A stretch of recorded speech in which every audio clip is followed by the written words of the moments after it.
Luisa Porritt, thank you very much for joining us here at our Westminster studio, LBC's Westminster studio.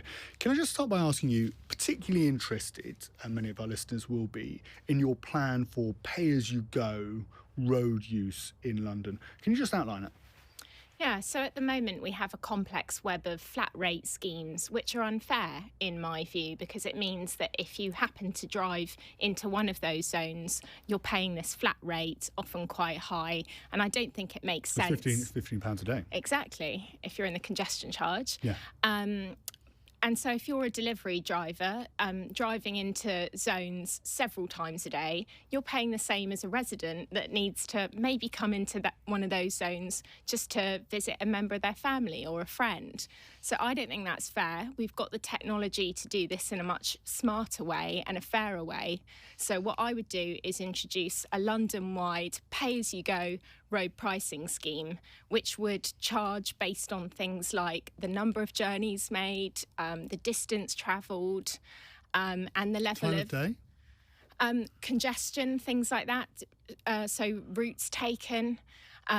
So time of day would obviously correlate with congestion as well. Routes taken is an interesting one because you could end up in is a suggestion with that you could end up under your system if you go on a particular road, it will cost you less than if you go on another, if you were to try and take a cut through or something through a residential area. Is that the thinking with that one? Well, all of this would need to be consulted on before being introduced, obviously, but these are some of the ideas that are already being floated. Would you try and introduce the scrappage scheme? Absolutely, yeah. There needs to be a scrappage scheme in place. That needs to be extended. There was, but that is... For diesel cars, but would you extend it to petrol cars?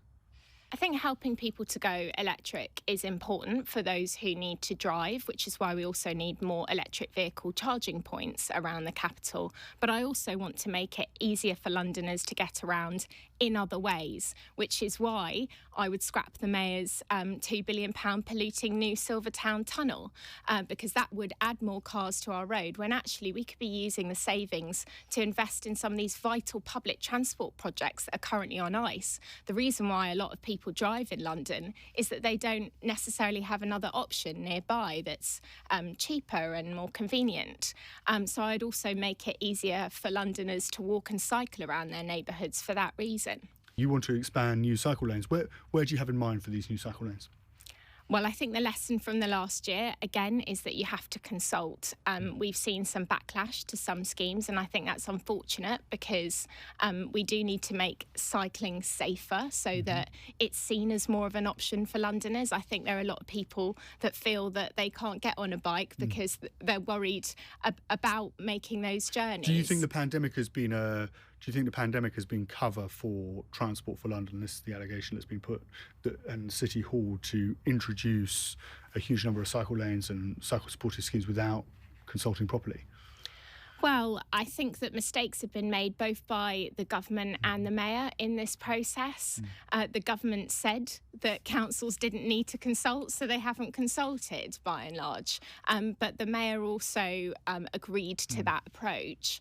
And we do need more cycling infrastructure in our capital, but you've got to bring local communities along with you. I'm just trying to give our listeners a sense of if they vote for the Liberal Democrats in this election on May the 6th, yeah. And they're thinking the Liberal Democrats are pro-cycling and they're pro-people getting on two wheels rather than getting in their car. I'm trying to give them a sense or allow them to get a sense from you of where we're going to land if you were to become Mayor of London in terms of the number of new cycle lanes that London would see, and they can make their own decision on whether they think that's a good thing. And I haven't yet got that. We've said in our manifesto that we would double the level of cycling infrastructure in the capital. I'm not going to be specific about exactly where that should be because that's also for the Mayor to work with boroughs to determine what needs are, and for boroughs themselves to work with local communities to work out where schemes should be in place. How hard has it been in this campaign generally to cut through, because it's Sadiq Khan is so, and this is of course only the polls and they only suggest, but they suggest he's well ahead. He's always taken a pro-European stance, and ever since he became mayor, knowing, of course, that he is the Mayor of London, and traditionally, of course, everybody's supposed to be pro-Brexit now, but it's happened. But not in London. But he's made the calculation that Brexit doesn't do well here. How hard, as a result of his stance and the way he's positioned himself, have you found it to cut through in this? Have you found it to cut through in this election? Well, I don't think this election is about Brexit specifically. It's about the future of London. No, it is. But he is Sadiq Khan, and having covered his mayoralty from before he was mayor, even from 2016. But he's always tried to take that centre ground, that centrist, that pro-European approach, and knowing that, of course, there are Lib Dem voters, especially in the southwest of London. And I was just wondering whether you found that a challenge. And the Lib Dems have found that a challenge. I think what doesn't help is that the mayor's been quite disingenuous about what's on offer to voters. So he's been trying to get re-elected on the basis that he's not the Conservative candidate.